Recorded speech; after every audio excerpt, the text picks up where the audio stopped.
DA নিয়ে আবার খুব গুরুত্বপূর্ণ আপডেট।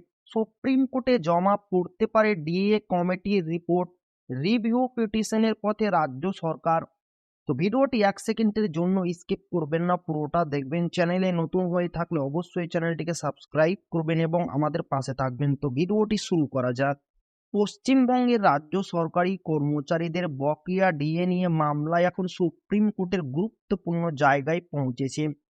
আদালতের নির্দেশে তৈরি হওয়া ইন্দু মালহোত্রা কমিটির রিপোর্ট নিয়ে নতুন করে আলোচনা শুরু হয়েছে।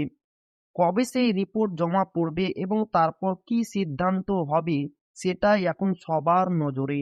সুপ্রিম কোর্ট আগে বলেছিল বকেয়া ডিএর 25% দ্রুত কর্মচারীদের দিতে হবে, কিন্তু এখনো সে টাকা দেওয়া হয়নি বলেই অভিযোগ।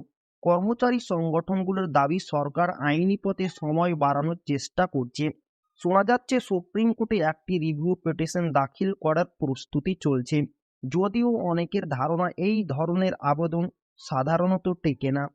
তবে রিভিউ পিটিশন খারিজ হলেও পরে আবার মডিফিকেশন অ্যাপ্লিকেশন জমা দিয়ে বিষয়টি আরও কিছুদিন পিছিয়ে দেওয়ার চেষ্টা হতে পারে বলে আন্দোলনকারীদের ধারণা। তাদের মতে এতে নির্বাচন পর্যন্ত সময় কাটানোর পরিকল্পনাও থাকতে পারে।